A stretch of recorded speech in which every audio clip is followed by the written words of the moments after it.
Hi, I'm Stephanie. And I'm Zach, and this is episode 563 of the Lawyers Podcast, part of the Legal Talk Network. Today, Stephanie talks with Labster's Rachel Allums and Allison Harrison about their new business, Safe Sendoff. Today's show is brought to you by NetDocuments, and you'll hear Zach's conversation with them shortly. So, Stephanie, we've had a tool on our website called the Small Firm Scorecard for years at this point, and it had been a minute since it had been updated, but we got the thing out new now, don't we? Yeah, we kind of did a complete overhaul of it. I mean, if you've taken it before, now's the time to go take it again.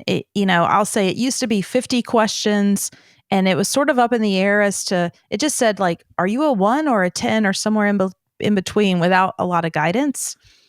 And so it was time for a refresh. And so now it's 20 questions, so shorter, with options that really define what a 1 looks like versus what a 5 looks like. So I think it's going to be even more insightful because there's so much information even in the answers, if that makes sense.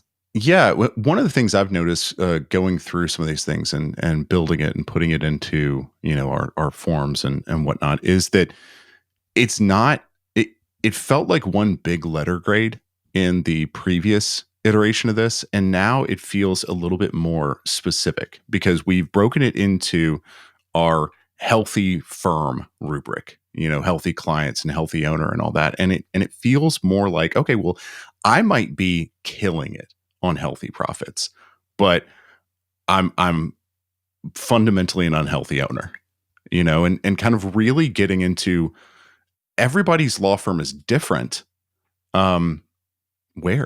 Where is it? I think it gives more information even.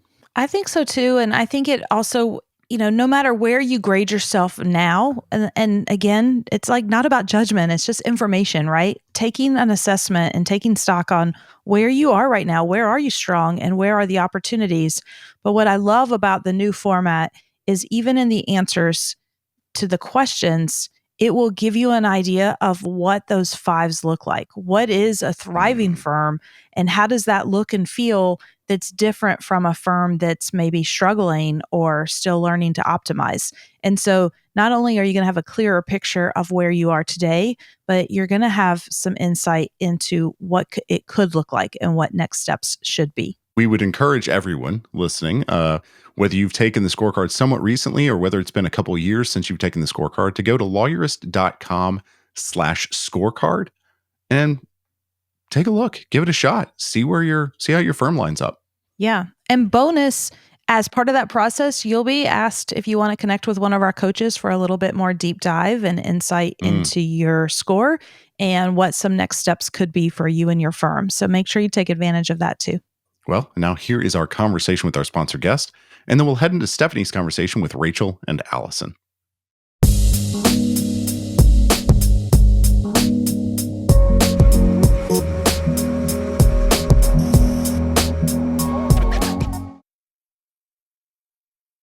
Hey y'all, it's Zach, the legal tech advisor here at Lawyerist, and today I'm joined by Patrick Thomas of NetDocuments, and we are talking about, well, a little more than document management. Patrick, thanks for being with me today. Thank you for having me. NetDocs is one of, if not the biggest player in kind of legal document management sphere. Certainly the biggest one that I run into. That means that, people that use it really tend to have a lot of documents that they need to organize, a lot of documents that they need to create or something of that nature, which has classically kind of kept some of the smaller firms out of being able to use NetDocuments to its fullest, to its fullest extent, and be able to capture the value of NetDocuments. But that's changing now. That whole idea, because NetDocuments is delivering something slightly different now. Absolutely. One can construe last generation was really the evolution of DMS into cloud-based concepts. You had these huge volumes of documents you needed to be able to store, you needed to be able to search, and you needed to be able to organize. And that's now just the table stakes where everyone needs to be at to even have a working document management system. But the new evolution of where document management is really coming is finding the key unique documents for that particular firm and how those documents can have their work magnified through AI, through document assembly, through a lot of other things. And that changes the stakes between a small and a large. A small and a large firm are going to have the same number of perfect documents based on practice group. And so you really can get a lot of use out of the small ones when you used to have 100,000 documents in a cloud service to really be kind of getting the value. You're now getting the value by having great small numbers of documents. You know exactly what you need. Right, because it's not just about organizing those documents anymore. It's not about putting them in the cloud and being able to access them. It's about leveraging the information that is in those documents, really. Absolutely. Being able to see where documents have been successful in the past, constantly refining your best documents, intelligently being able to see the evolution of the work that you're doing and being able to produce greater and greater quality on that allows small law firms to really punch above their weight without having to have the manpower of 50, 60 people all looking those eyes in those documents. Right, because, and correct me if I'm wrong here, in the net documents space, y'all are working on and have delivered some agentic AI, some things that can actually take information and do something with it, as opposed to just finding the next word in an email that you want to use. Absolutely. Some of the stuff that we're also right now demoing and should be released by end of year, you'll be able to directly use AI conversations to change parts of your documents, and it will confirm if you like those things or how you want them to evolve. You can say, I have a particular pleading and my client is this particular data and these are the things that I'm changing, and it will recommend the changes in the document for you to physically be able to approve or deny them. We're also basically allowing people to kind of get searched to the next level where you'll be able to have conceptual searching topics instead of saying, I'm looking for this particular line. You can then instead say, I want to find all my cases that have this particular type of case in it. And it would actually be able to extract that data and get it for you. Being able to use AI to not just change your documents, but also find the best stuff is allowing you to be able to kind of use both pieces of it to succeed. Right. Well, and acting upon these documents, and I the previous podcast that we just did with Dr. Shiro Bell, we were talking about agentic AI and acting upon these documents and actually taking steps. To me, that means that a savvy attorney, a savvy solo or small firm that wouldn't normally be able to say, "Oh, I'm absolutely getting the value that I want out of net documents," could kind of honestly punch well above their weight by using these agentic tools to physically do things that they would generally have to hire somebody to help them do. Absolutely. There is a particular person I worked with where they were a partner at a very mega firm kind of in America, and they decided to become a solo practitioner, and they were able to even maintain some of their clients that they were having, being able to use AI and act as if they had huge staffs and huge support groups when they were just doing solo practitioner work. And he said that net documents through the AI tool allowed him to be able to still hit at the weight he did when he was with a big firm. Yeah, that's what I'm actually seeing in the kind of the evolution of net documents right now. So, well, Patrick, that's about the time that we have here. Where can people connect with net documents? We always can connect with net documents. There'll be a link inside the podcast here that you can get a meeting with a salesperson to find more data. You always can look at our website, and we also will hopefully be on other episodes of The Lawyerist to give you more data. Absolutely. And you can certainly find you guys at netdocuments.com. There's a ton of information there, educational information and information about the product and how to use it. So, Patrick, once again, thanks for being on the podcast. Thank you, Zach. Hi, I'm Rachel Allums. I'm an estate planning attorney out of the San Diego area in California, and I am thrilled to be here to talk to you today about our new venture, Safe Sendoff. I'm Allison Harrison. I am from Columbus, Ohio. I run an estate planning and business litigation firm, and I am business partners with Rachel and Safe Sendoff. Well, welcome back to both of you to the show. You've both been on before individually, talking about your individual law firms, but today we're doing something different because you guys have now partnered up and you have a new venture together. So tell us a little bit of the backstory. How did that happen? Yeah. So Rachel and I met in Lab, the conference through Lawyerist, because we're both in Lawyerist coaching. And we were talking about what we were doing, what we were thinking about individually for our own firms. And this concept, we both were like, oh, yeah, I want to build that. And I don't think either of us had gotten to build it. We saw each other again and we're like, yeah, no, we should really talk about how are we going to build this thing, which is it's powers of attorney, HIPAA releases, FERPA releases, things that kids who turn 18 or young adults need when they turn 18 and their parents need. And so we're like, well, we could build this each separately on different parts of the US, or we could come together, join forces, share costs, and build it together. And so that's kind of over a period of a year, I think, Rachel, we flushed out the concept and then started building. Yeah, absolutely. I think that gave us an opportunity that was unique because Allison and I wouldn't run in the same circles ordinarily. She's in Ohio, I'm in California, right? We both practice similar areas and there's a little distinction around the country. But to have a similar idea and sort of be parallel development of these ideas is doable. But when we realized, we really could join forces here, we'd have somebody to depend on, rely on, as we're both busy CEOs of our own individual firms. It was a real kind of breath of fresh air to say, okay, I think we can really do this if we do it together. So that partnership has been, invaluable for us for sure. I feel responsible for this little new venture that you're doing. And so you kind of described it, but essentially you guys are come together and it's what, automated? I mean, how automated is it? It's services for folks who are heading off to school. They don't realize you've turned 18 now. You need some legal documents. Fair? Absolutely. That's part of it. And the other part is, what does it mean to be 18? Rachel has recorded a great course on what are the rights, responsibilities you get with that big birthday. I always say I was so excited to buy lottery tickets that I don't think I thought like, oh, crud, like I'm responsible for myself now. And so that's also part of the offering. It's just like, what else do you get to do at 18 besides buy lottery tickets? I just want to pause and tell you guys, I did not know that. I love this. This is so amazing. And it's such a good point too. Like, you're educating your clients, right? In a way that, I mean, you're right. Nobody told us when we turned 18, like, okay, you get to vote, but what else? What else does that mean for your life? And what are you responsible for? And I just love when we as lawyers get to step in and make better people. So bravo. I'm super excited about this.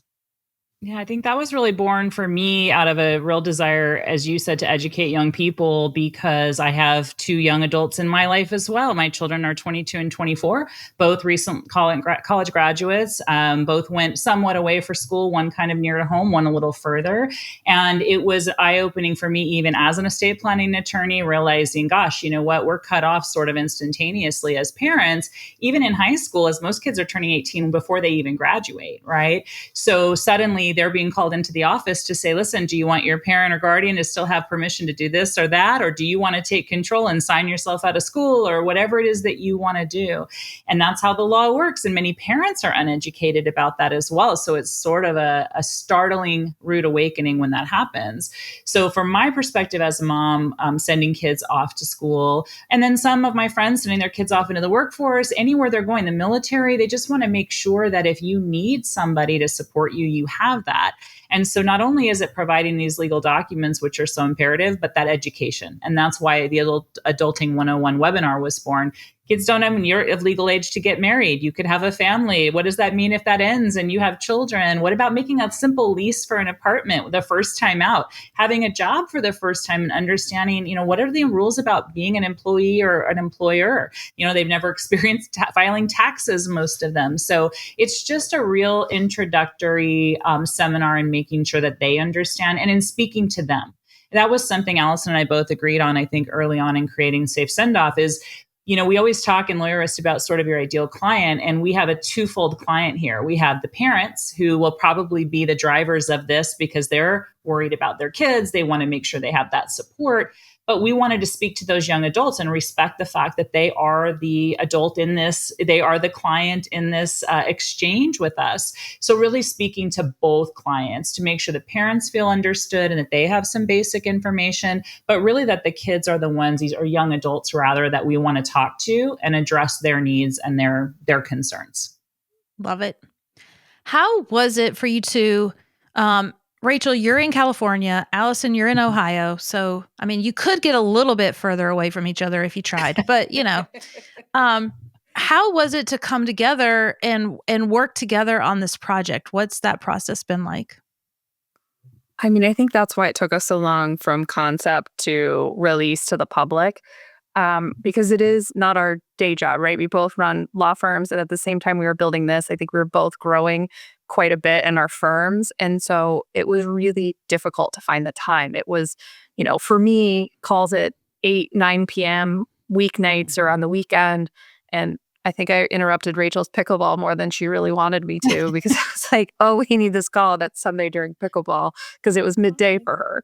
It was a little bit of a challenge, I'll say, Stephanie, because of the distance, Eastern time, Pacific time, just making sure we both were at a meeting at the same time was a delightful challenge at times. But I think what really worked well for us is that both of us being solopreneurs, we know how to get things done. It's a matter of priority. And so both Allison and I were really good about getting together, prioritizing what's next, and then relying on the resources we already had. We wanted to really make this a lean business from the beginning because, we're already floating our firms and growing them, as Allison said. So making sure we were being really resourceful. And we both have staff members that we could rely on for this. And we found an excellent web developer who really walked us through all of the different components and worked well with us. But for us to coordinate timing was probably the most challenging. And as we've experienced as lawyers and leaders of our firms, we can definitely be the bottleneck. So when you pair two bottlenecks together, sometimes, we reach a little bit of a sticking point and each of us would say, oh, I think we need to meet. I think maybe we need to get some things going. I don't know if I'm behind, if you're behind. So we gave each other a lot of grace in that because obviously we both understood we were in the exact same boat. And that's what also made that partnership work well. And the other part that Rachel didn't mention is we have a shared coach through Lawyerist. And so she knew we were working together. And so she would check in and keep us moving, which was incredibly helpful because I a few times, I don't think always, but a few times I think we were so focused on something within our firm that this didn't get the attention it deserved. And she would slightly nudge us to say, where is it? Have you sent it off yet? And that definitely helped to get this further along. Yeah. I mean, happy coincidence that you both were working with the same person inside Lawyerist Lab. So yay. I'm curious though, because this is a second venture for both of you, did you approach it differently than you did when you started your own firms? And what did that look like? Well, that's a really good question, Stephanie. I feel like I have grown so much since I started my own firm that I almost have to approach it differently. Mm-hmm. Because I've learned so much in a decade of running my firm. And I think that was really beneficial. And with Rachel having a very different experience in growing her firm, it was really nice to have both perspectives on bringing this to market. Rachel, I don't know if you feel. Yeah, I agree. I think for me, I did approach it differently in some aspects. So I'm definitely a planner. I mean, the strategy and kind of building it the right way the first time. I think I tend to be more in that linear pattern thinking. And Allison is a little bit more explosive thinking, which I love because she will just grow in leaps and bounds and spurts. And I'm very methodical, like step, step, step, check, check, check. So we really balanced each other well. It actually worked out to have that. But I think for the firm, I look at this business as another iteration of the firm, right? Because it is still adjacent to what we do. It's another service offering that can meet the needs of our clients who are already in existence. These were things we were doing for clients anyway. We were bringing in families and then their young adults would turn 18 and we'd be preparing these forms, but it cost effective? No, not really. It just didn't make sense. We couldn't commit the kind of time that was impactful for the client in the way we wanted to. So this really helped to do that. So for me, I think I approached it differently only in that obviously I didn't have a partner in the firm. So sharing the load and making sure it was balanced was important, but looking at it as somewhat separate and distinct, but as more of an iteration and another offering of the firm, I think was important for me. I think for both of us, it was a learning experience on how to work with a business partner because we both run our firms by ourselves. And I think that was a really cool way to learn, grow, change how our brain thinks a little bit. Because Rachel is much more methodical and I'm going to say fits and spurts, right? Like I go hard and then Dynamic. I'm like, okay. Yeah. And so it was nice to have the balance. It'll be curious to see what you bring from this experience back to your firms, right? Like we've been talking about how your firms have now informed this new venture, but I could see it come in full circle. So that'll be cool.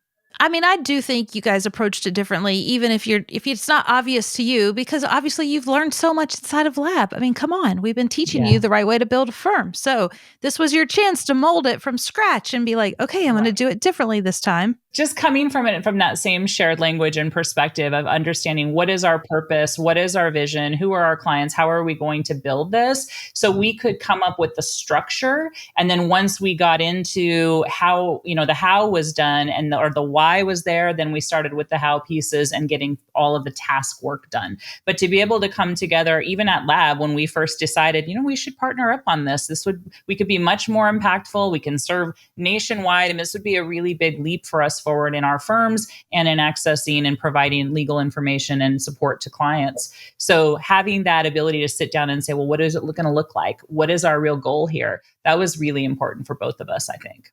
And I think we got to it faster than we did in our own firms because of our experience. We were just like, boom, boom, boom. Okay, who's our ideal client? Let's sketch it out. Okay, great. Now, like, what social channels are they on? How do we market? And we were able to kind of, I don't want to say like expedite that, but we both knew like, here's the next step we need to think about. Let's move forward kind of methodically, as Rachel likes to put it, right? We've learned what that method is. Even the support of the Lawyerist coaches that are not, our primary coach, being able to go to our tech coaches and say, listen, this is what we're building. We're trying to run lean. We need an all-in-one back end, to run the business portion, the client contact, the CRM. What would work best here? Because it's clearly not the same as what we need for our firms. And to be able to have just little feedback like that was super helpful for us, again, to just keep it really streamlined and focused, get the answers, and keep moving forward. Otherwise, we'd probably still be discussing and weighing and trying to research. But to have that, it's like having a whole support team. I mean, it's not like it is. We have a whole support team in our Lawyerist Lab community. It's not just our one coach who propels us forward. It's having access to all these other coaches that can touch on different areas of the business and give us feedback. Hey, we're doing this. What do you think? Right? Or beta test or look at something for us. That's been a huge resource. So talk to me a little bit about how you guys approach this business in terms of the model. So as you know, we talk a lot around here about killing the billable hour and how that shows up in lots of different ways. And I do think this new service is in line with that in the way you're thinking about it and the way you've built it. So I just would love if you would touch on some of that too. Yeah, we wanted something that was cost effective and I want to say reusable, right? It's an evergreen product that can exist out there. Certainly if there's updates and laws, we can go tweak it. But by and large, it is something that can be used today, tomorrow, a month from now. And it's still relevant. And it's cost, if you paid us each individually to draft these documents or to give the Adulting 101 seminar, it would be in far excess of what Safe Sendoff has it available. And it's because we built it off of automations or self-service tools. And so you can get it to our clients or customers much quicker and cost effective than if we did it individually. I agree. And I think what's also important there is that for us, we wanted to make sure, again, the service was there, right? You were still getting legal support from legal professionals. There's a lot of tools out there from non-attorneys who are in that space trying to help with some of that. We call it, we don't want to be a DIY. We're not a do-it-yourself or do it with help, right? Do it with guidance. We want to make sure you have that same benefit of hearing our voice, getting our experience and our education, but you're going to pay a fraction of the cost because we don't have to say it every single time, right? We've recorded these things, we've automated these things. So we're able to put out a product, as Allison said, that's evergreen, that is out there existing separate from us. But you're able as a client to get that same value that you would if you were in our office. And then we can be transparent about the pricing. It's all upfront. You pop on the website, you decide what you want. There's no, well, if I spend this much more time or that much more time, it's super clear. And that keeps the business streamlined as well. Yeah. And I think just to kind of piggyback on what Rachel said, we also build in a lot of videos. I think that's something that we both have worked on in our firms independently. And so there's explainer videos throughout the whole process. So it's more than you're getting a form. You're getting like, oh, what is an agent? Do you really need this? What do these terms mean that are not normal to most people? Attorneys, we deal with them all the time, but most people, and certainly not, recently turned adults, are not going to be super familiar. So we wanted to make sure that we had those explainers that you would get from either of us if you met with us, built into the product. That makes a lot of sense. So, I don't know, let's test this out a little bit. Was there a lesson you learned along the way or something you guys wish you'd done differently? Like, it's out in the world now and that's awesome. But what's a takeaway or advice maybe you'd have to someone who's listening that's like, could I do something like that?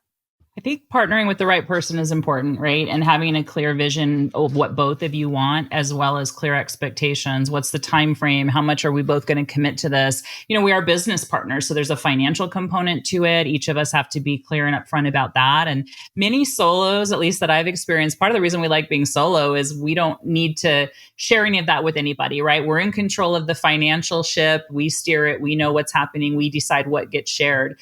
And that's what I think tends to keep people out of partnership. It's a lot of vulnerability there, as well as you're depending on somebody else. And most of us are very independent. We like that as well. So I think picking a partner and being really clear up front is really important in doing something like this, for sure. And I think the other piece is just carving out time. If we went back and did it again, I would have set out a schedule and been like, okay, this is the increments we're meeting. Let's just already block our calendars, because as a side hustle, our primary jobs tended to take over. And so, it would take us 2-3 weeks to get a meeting scheduled. So that's the only thing I think we'd probably go back and change.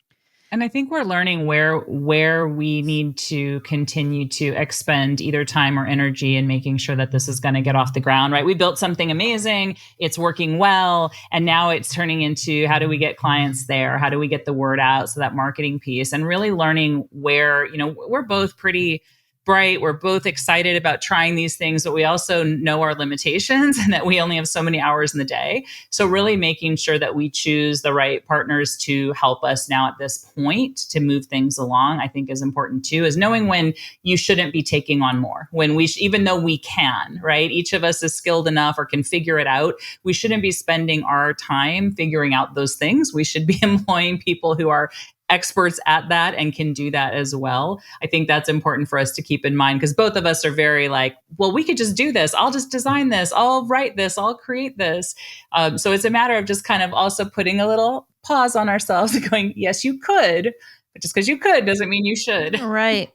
And, Allison, something you said too just reminds me, because you guys are each running your own businesses, and then you created a new business on top of that. And I think sometimes we're ambitious and, we know we can conquer the world and do all the things. And it's easy to sit here and be like, oh, I'll just start this and it'll be a little side hustle. And I appreciate that sometimes as I'm coaching people, it's not that I want to dampen their dreams, but I want to give that reality of like, but this is going to be hard work and it's going to take time and effort. And it's a balancing act. And can your business, your main business, survive that? So I think that's an important part that you just kind of spoke to.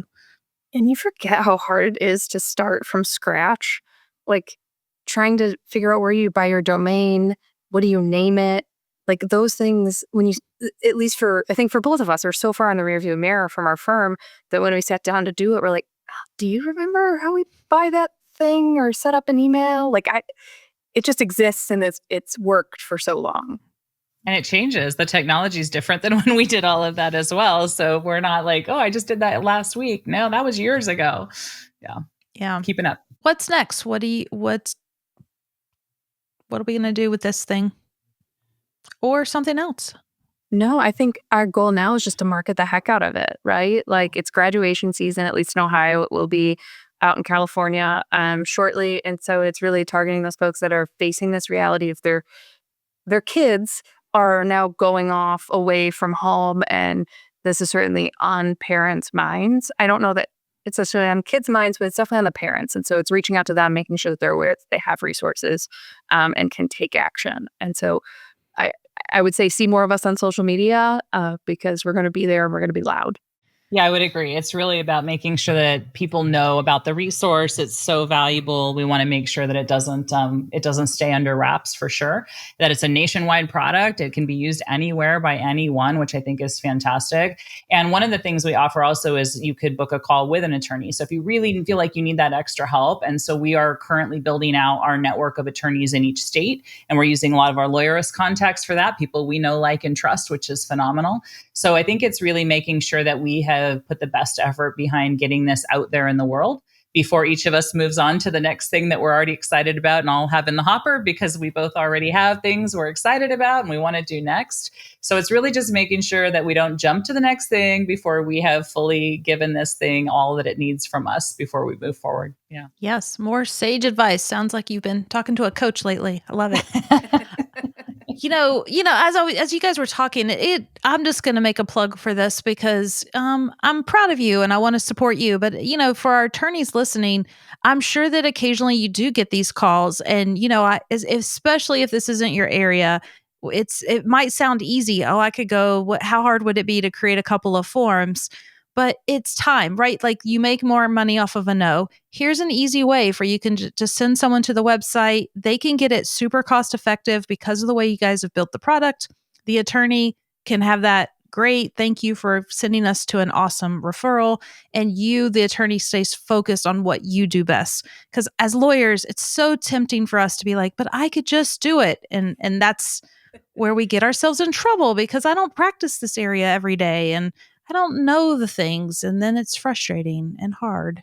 And it takes 10 times longer, right? Anytime you do something for the first time, it's going to take you way longer than if you've done it a million times. And I think one of the things we've learned even in lab is just be a great resource for your clients. And as you said, if that means I'm making a great referral, I'm providing, access to a product that even if it's not mine, that's a great way to serve your clients. And we're happy to do that. Awesome. Well, I am so excited for you guys. I'm so grateful that you came onto the show today to talk about it, because I think it's a cool thing that's happened, that you guys have come together this way to start this business, and even the way you've started it, but then how you're approaching it. There's a lot of lessons that can be learned in here. So I just want to thank you both and say I'm over here cheering for you. I'm sending you guys referrals, and I can't wait to see what's next. Thanks, Stephanie. Stephanie.